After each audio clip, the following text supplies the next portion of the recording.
Upper East. And I'm saying Western North as a Western, one of them. Western North. Yes. NPP needs seat of 5 regions, which is dangerous. Not represented at all in 5 regions. This election, they are Mulusunudodo. We lost. Because to lose 5 regions, NPP need MP Bakukra or representative.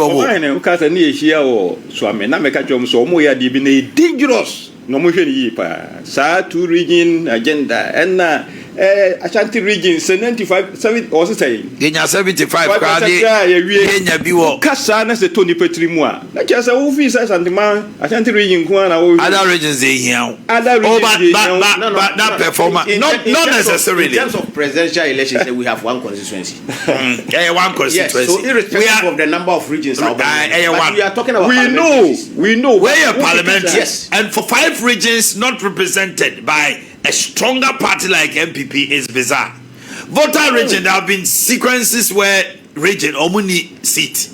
But Upper East, Upper West, it's unprecedented. Western North, no.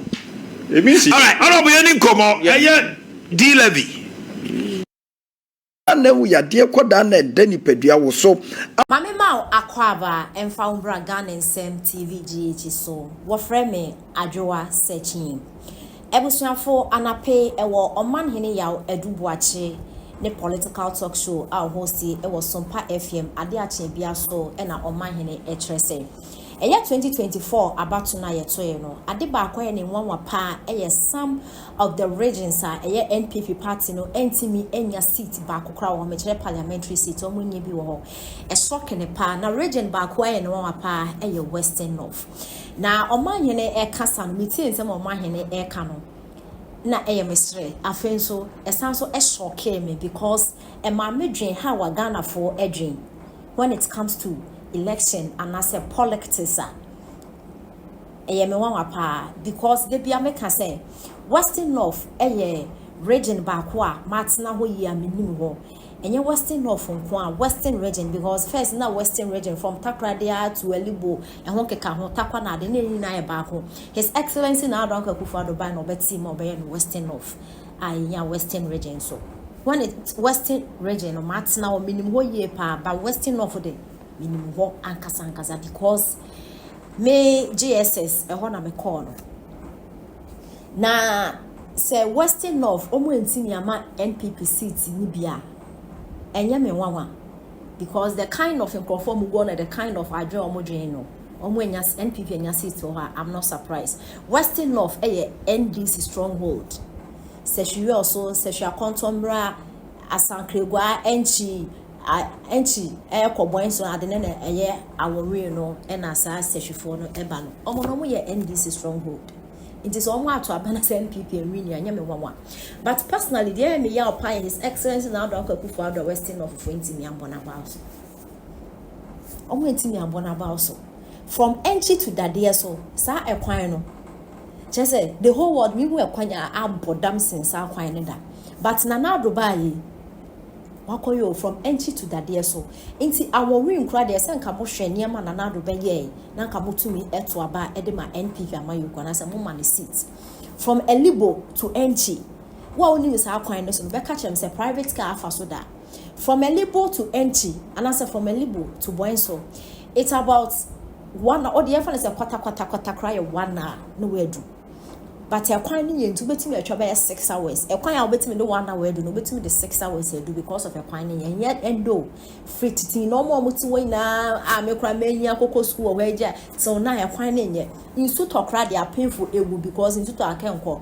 kemba e kwan a o kwa utimi etua ebia be 30 cedis for a fair no from Boenso from Elibo to Boenso ubetimi etua be 300 cedis for a fair because e kwan ni nye na car no kra wonye bi inti se kia ba akopɛ esi load na se a load esi station na se load wie na se ekwa no we do want time se okopɛ hotel bi da na se obi on me koda ne nchen sa ekwan na America na wo Ghana ha no but His Excellency na Addo Akufo-Addo by wa udi mi o hwe me bia betimi adi mi adanse se na Addo started from Elibo to Enchi kwan na COVID-19 by na I think say contractors no eja kwan ni but at least otwa so ene ye kakra I remember me come papa no 1 year drawing ye baba to aba ni mo no Ekwane na omo ingu so but omo etwa.